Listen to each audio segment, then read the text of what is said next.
question of leaders. Charismatic leaders can have an effect. Of course, we've seen people like Mussolini or Hitler or Nelson Mandela or Gandhi having huge effects on their populations. But for the most part, I think in most part today, in the West, I would sort of agree with my friend Noam Chomsky that leaders are mostly advertisers of the political passions of the group they represent. They're really just banner people, and they don't really have deep thoughts themselves about how to change the world. Now that could change. Suddenly you can have a leader arising like a Lincoln or a Churchill, but I'm not holding my breath. I don't think when pigs fly, but I think between holding my breath and when pigs fly, sort of in between. As far as humiliation goes, I'm going to leave that to John. Well, it's easy to despair, but you know, it's not that long since we were doing the process in Northern Ireland. And at that stage, not just with us, but right around the world, leaders believed that they were leaders because they were resolving conflicts. You know, whether it was Gorbachev or Mandela or de Klerk or Clinton or Mitchell or right across the world, this was the mark of a leader. It was somebody who resolved conflicts. Now, the view is that you're a leader if you conduct conflicts. So there's a different context. But it doesn't mean that it's a permanent context.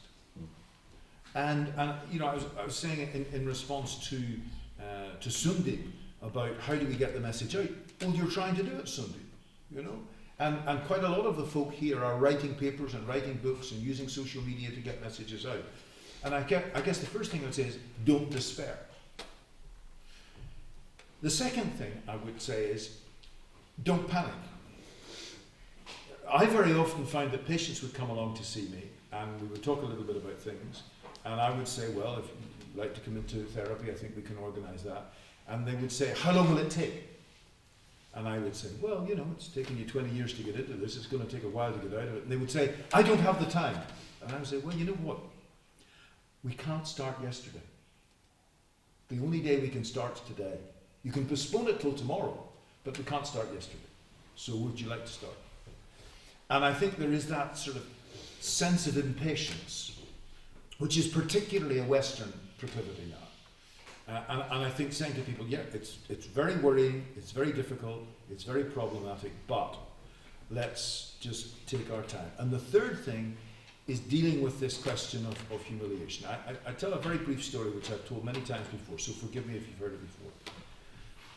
When I was elected to Belfast City Council, the first person to come and congratulate me was a guy called Alex Maskey. Now, Alex came from an IRA family. He was the whip for Sinn Féin on Belfast City Council, which meant he was the IRA whip on Belfast City Council. And he came over to me, and the cameras were on, and he put his hand out and he said, congratulations, John, I hope that we can work together.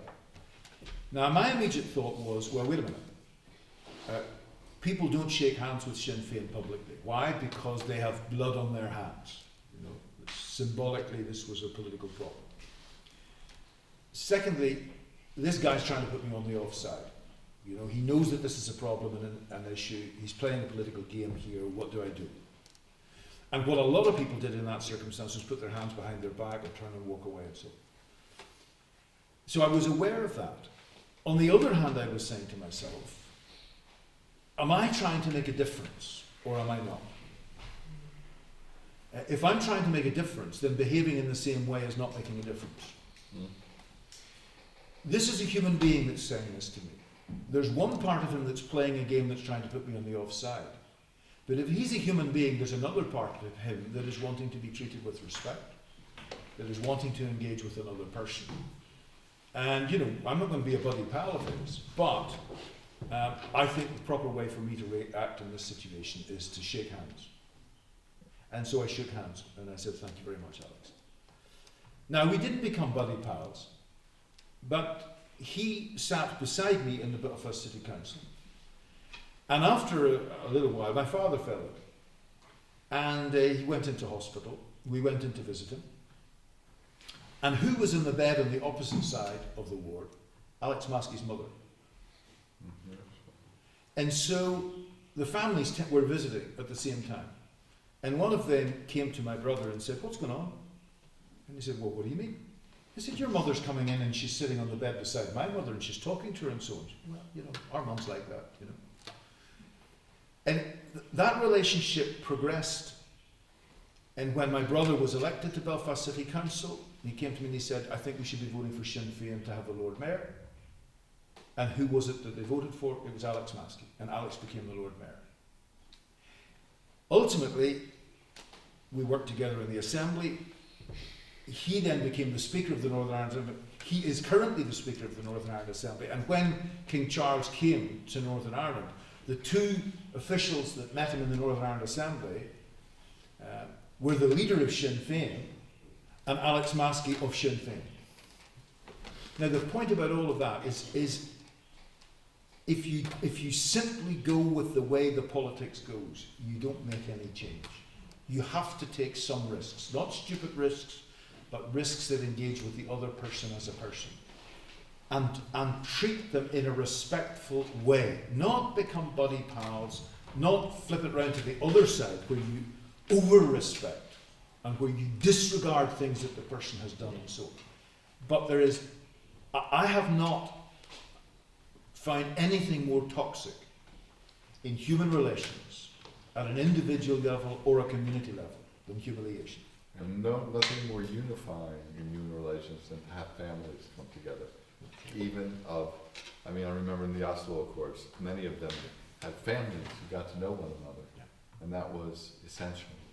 I just want to bring up at least one final thing. People haven't talked much about youth, except Mark, who mentioned UN Resolution 2550 on youth, peace and security. For the most part, even in the West, people consider youth and the youth bulge as a problem. Young people are a problem.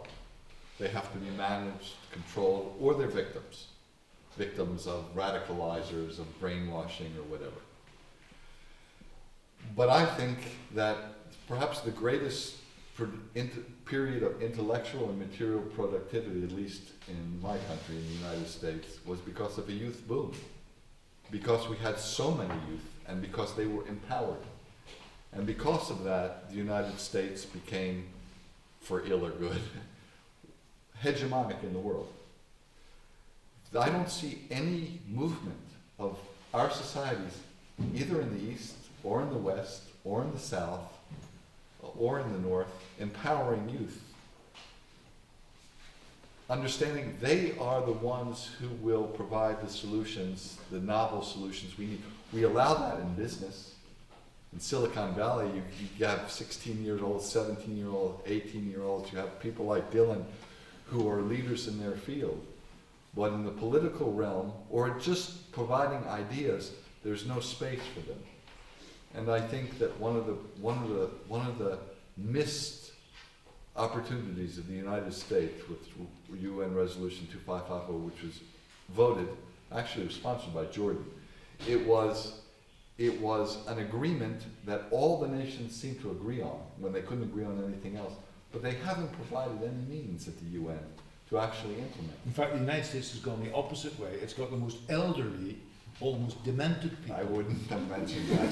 Yeah, but it's actually true. It's really important that it's gone the opposite direction from having young people. It's almost impossible for young people in the United States to get elected because it requires such humongous amounts of money.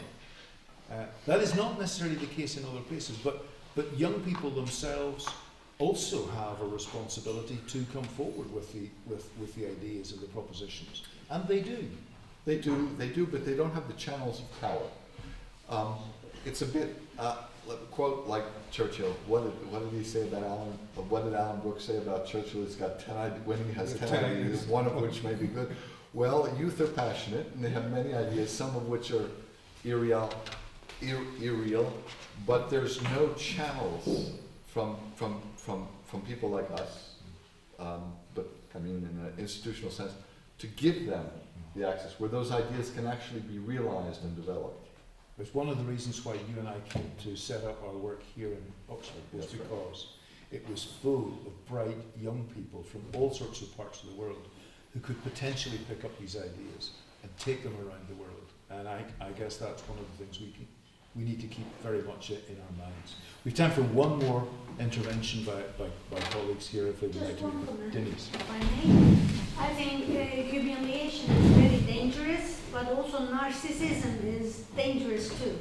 The narcissistic approach from the West is, for me, is a lot more dangerous and poisoning than the humiliation effect.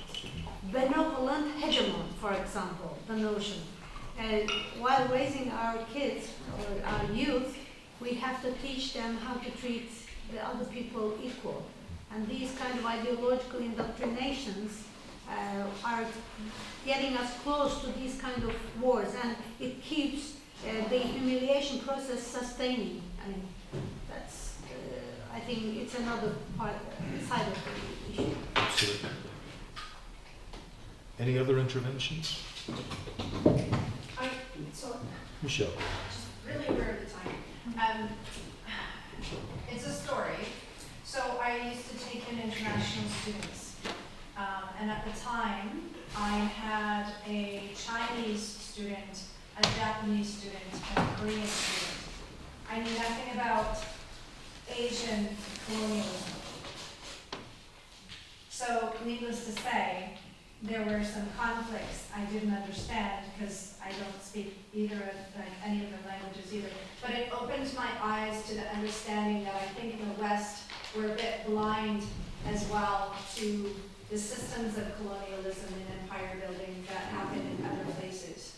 And so Vygotsky, I'm glad that he was brought up a few times because I read Vygotsky and Loria's work and the Russian colonialism, and the models of how the cognitive orientation was being undermined once they understood the worldview and how the worldview and over generations. And so when talking about these ideas, the thing that keeps coming to mind is that we're using these nation-state identifiers without actually going back into generations to understand what happened before those nation-states.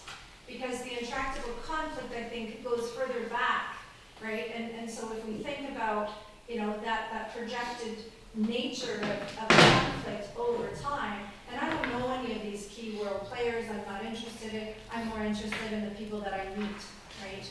And what their orientation is and what their grief, right, their carried grief is over time. And how does that manifest itself? And I think that's an element that hasn't made it into the room. When even talking about the U.S., and Scott, your automatic response of minorities and including Indigenous people as minorities, I'm just like, oh, geez, let me disagree with you, and we can have that conversation. But that whole objectification and that whole dismissal of we're only going to this period of time is not actually scientifically evidenced.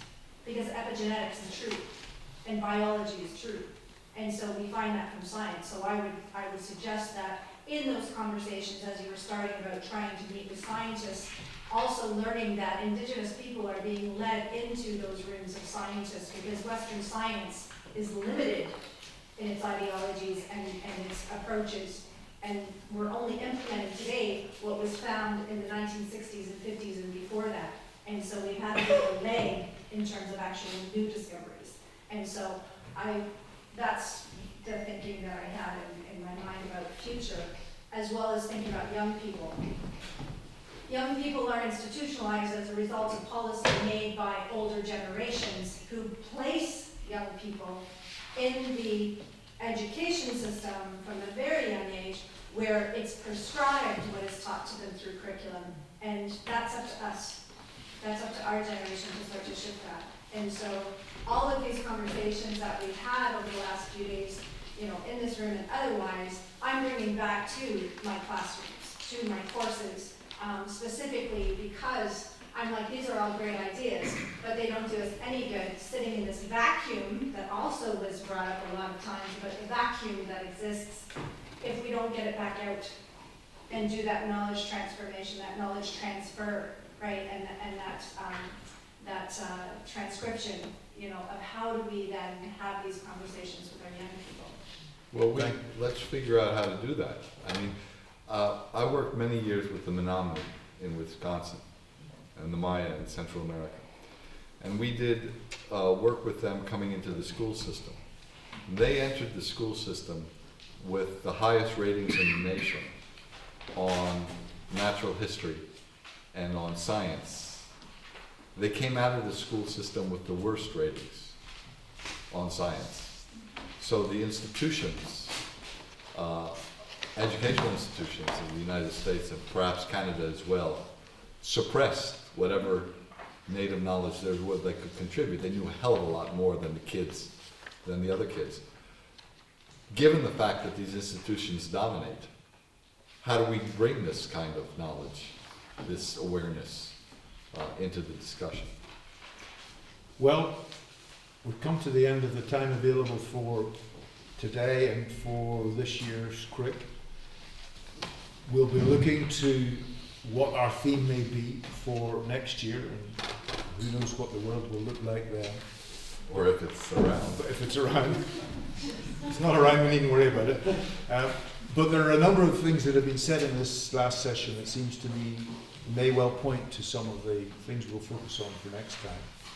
But for the moment, thank you very much indeed to all of you for taking the trouble to come, to engage, to have conversations, hopefully to form or develop relationships that will take us into the next year and continue to work together.